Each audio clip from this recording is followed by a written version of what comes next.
Hey everybody, welcome to the channel, and today we're going to be doing a video on the ZTS63 tank for China. The ZTS63 is kind of an interesting tank in that it looks a lot like a PT-76, and in practice actually kind of is a lot like a PT-76, but it's also kind of not like a PT-76, so we'll get into that in a minute. And to start things off, we're going to look at the ZTS63's armor, and that is to say the lack of armor, really. The ZTS63 really doesn't have any armor. It's incredibly vulnerable to autocannons. It can be 50 cal from the side. Pretty much every main gun from a tank is going to go straight through you unless it catches some kind of really weird angle. You do have a bit of an empty space in the back of the vehicle that will sometimes catch shells, so that's pretty nice, but by and large, like, the only real saving grace this vehicle has is that it's not open top, so you can't be overpressured, but that's really about it. In terms of mobility though, the ZTS63 does kind of shine in this area because it is reasonably mobile. It's not the fastest thing in the world, but its acceleration, pretty much all directions and turning, is actually quite good due to how light it is. Unfortunately, it doesn't have a very good reverse gear. It is using the classic kind of Soviet designs, maxes at around 8 kilometers an hour, so you're not going to be reversing anywhere all that quickly, but it does get around pretty fast. Really, the star of the show and the thing that got this ZTS63 hyped up a bit was the fact that it's at 7.3, it has a laser rangefinder, and it has an APF SDS round, or a dart, and that's really unusual for a 7.3 vehicle.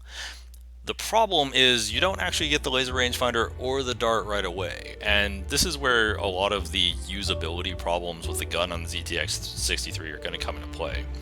So for starters, it doesn't have a very good turret traverse. In fact, it's incredibly slow. It also has pretty poor elevation and depression, so enemies above or below you are going to be a problem, or if you're just on really uneven terrain. Additionally, you start with probably one of the worst heat FS shells in the game. Like, this shell does practically no damage. It has very few applications outside of trying to overpressure people, or if you just see a really heavily armored opponent.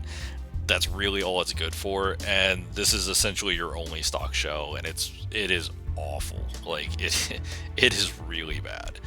Now, I thought when I saw the APHE round at rank 2 that would be a nice substitute for it in a lot of cases. Unfortunately, the APHE round you get only has around 130 millimeters of pen. So there are a lot of opponents that this really can't hurt unless you get like a great angle or something. Like, even from the side, there are some enemies that you're going to struggle with depending on the range and like how well they're angled. So that wasn't really a great substitute either. So this vehicle has major usability problems until you get the dart, and the dart is rank 4. So the stock grind on this thing is pretty atrocious. Now, the dart round itself, I was kind of skeptical at first, because usually these kind of low caliber dart rounds, like we saw them on the M41D as well, they really don't do good damage, but this one actually does pretty respectable damage. The ZTS63's dart, like, I would rate it about on par with a lot of the 100mm, 105mm darts in terms of damage, which is pretty good. The problem is it doesn't quite have enough pen to be usable against all opponents in all situations. There are some scenarios where you're going to have to switch to the absolutely god-awful heat shell. Additionally, the dart obviously doesn't do that great of damage to really light vehicles, so you're going to have to switch to the heat shell for those as well. So even though the dart is kind of the champion of this tank, you still are going to have to take some of these heat rounds in your inventory. So the obvious question is, how well does the combination of a laser rangefinder plus a dart work at 7.3? And the answer is actually incredibly well. This thing is a very good sniper. In fact, for its battle rating, it might be one of the better snipers, not just because it's really good at long range and because it can scout things, but also because it's mobile enough and light enough to generally get into good positions pretty easily. The only real drawback to this vehicle as a sniper is it doesn't have great gun depression, so you might have some issues with elevated positions and using them effectively. So in general, like, as a sniper, I think this vehicle is fantastic. The problem is, as a brawler, and especially stock, this vehicle is incredibly bad at close range. It's very unresponsive, and stock, the heat round is just incredibly inconsistent. Like, it's kind of painful to use. So as a brawler and on close range maps, this vehicle is very questionable. I would highly recommend just taking out the Chinese BMP-1, the ZBD86. It's at the same battle rating, has about the same mobility, but it has a faster rate of fire, its shells are a lot more consistent, has better turret traverse. I actually think the ZBD86 Originally, when I was looking at these two vehicles, I thought the ZBD86 might be like just straight up better than the 63, but in retrospect, that vehicle does kind of struggle at longer ranges. It doesn't have a great rangefinder, the gun is very low velocity, the missiles have a lot of travel time, and you don't have a lot of them. So, like, it turns out this vehicle is not like replaced by the ZBD86. Like, they fill completely different roles. So that's pretty nice. So obviously, with all that in mind, like, where do you use it? And the answer is probably not at close range, because if somebody flies around the corner, your turret traverse is going to struggle to track them.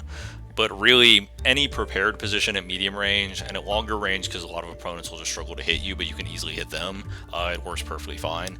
So really, as long as you can keep enough distance between you and your opponent that your turret traverse doesn't really matter that much, or your elevation, like speed, doesn't really matter that much, you'll probably do fine in this vehicle.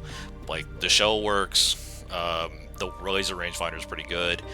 The reload, not really the best, but the shell is effective enough that a lot of times it just doesn't matter.